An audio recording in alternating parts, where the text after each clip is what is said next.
Bonjour amis internautes de 8 Sport, on démarre la revue d'actualité de ce lundi 17 avril par l'écho de la tanière. La sélection sénégalaise des moins de 20 ans, victorieuse de la dernière Coupe d'Afrique des Nations de cette catégorie, va reprendre le travail en direction de la Coupe du Monde 2023 en Argentine. À cet effet, le sélectionneur Malick Daf a fait appel à un groupe composé de 34 joueurs qui va entrer en regroupement pour une durée de 4 jours dès ce lundi et prendra fin le 20 avril prochain. Ils seront évalués au centre Jules-François Bocandé de Toubab Diallo par l'ensemble du staff technique. Dans une liste de 34 joueurs, on retrouve plusieurs champions d'Afrique. On note aussi la présence de Cheikh Ibra Diouf et Mamadou Sané, vainqueurs du CHAN 2022 en Algérie avec l'équipe locale du Sénégal. Direction Bayern de Munich, l'attaquant sénégalais a pu jouer sa sanction d'un match dans l'affaire qui le mettait aux prises avec son coéquipier Leroy Sané. Il a fait son retour à l'entraînement collectif du Bayern de Munich qui prépare son match retour contre Manchester City et ainsi se tourne la page de sa bagarre qui a fait couler beaucoup d'encre et de salive avec Leroy Sané. Cependant, le club allemand dément les accusations d'insultes racistes de Leroy Sané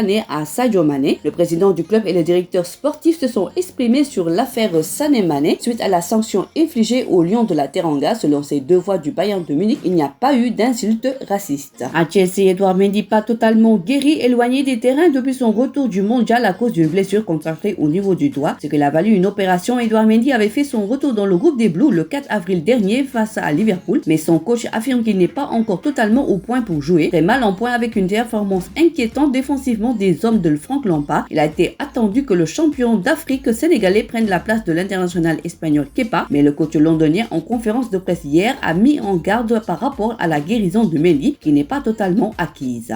FC Metz, Lamine Camara revient sur sa première placée au centre de l'actualité depuis son CHAN en Algérie. Lamine Camara est déjà dans le grand bain du côté du FC Metz 2 semaines seulement après avoir été présenté aux supporters. L'ancien pensionnaire de Génération Foot a été récompensé par l'Aslo Bologna à travers son talent, son abnégation et sa détermination. Le technicien romain l'a titularisé face à Bordeaux ce samedi et il a répondu présent. Interrogé après la rencontre, le joueur de 20 ans n'a pas caché sa satisfaction tant au niveau du résultat 3-0 que sur son premier match. Direction Moscou, Keita Baldé Diao, j'ai perdu beaucoup de temps sans que ce soit de ma faute. Le Spartak Moscou grimpe des montagnes russes depuis quelques rencontres. Après 5 matchs tout terrain confondus sans victoire, la formation de Guillermo Abascal s'est reprise en championnat en s'imposant difficilement sur le terrain de Torpedo Moscou. Ce samedi 2-1, un joueur a brillé lors de cette victoire des gladiateurs. Keita Diao Baldé, auteur d'un but, son troisième sur ses 3 derniers matchs et 2 pénaltys obtenus. L'attaquant de 28 ans s'est confié sur son retour en forme à lire dans votre quotidien de ce jour.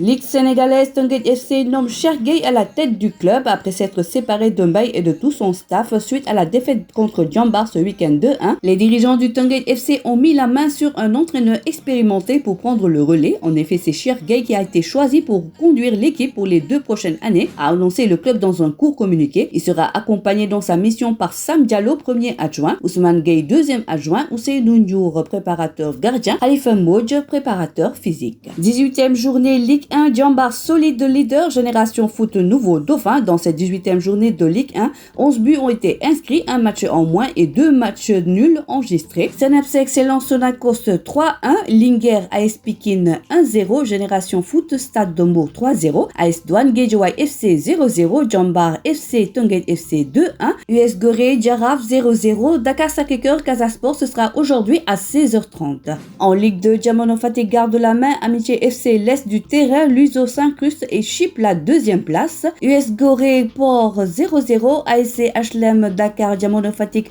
1-1, Ndiambour Amitié FC 1-0, Demba Diop FC Mbour Petite Côte 2-0, Thiès FC ASC Walidane 0-0. Oslo FA Duc, ce sera à 16h30 en même temps que Cœur Major Agel Rufisque également à 16h30. On termine par du lambe. Initialement prévu le 14 mai 2023, le combat Forza et Franc est reprogrammé le 21 mai, a annoncé le promoteur Makan Meng. En effet, Makan Meng de la structure Gaston Production a décidé de repousser le combat au 21 mai pour une raison évidente liée au drapeau du chef de l'État pour indisponibilité de l'autorité à Saint-Louis. Contacté par 8 Sport pour demander la confirmation de cette information, le fils du Don Kid a apporté des précisions sur cette décision. Ainsi, ce n'est que partie remise outre Franc et Forza, Emerson Junior et Serigne Ndiaye 2 bénéficient un peu plus de temps pour peaufiner leur stratégie avant de s'affronter le 21 mai à l'Arène nationale. Voilà, c'est tout pour aujourd'hui. L'actualité sportive continue sur nos plateformes digitales. Le site numéro 1 du sport au Sénégal, sport.com, est maintenant disponible en version application mobile sur iOS et Android.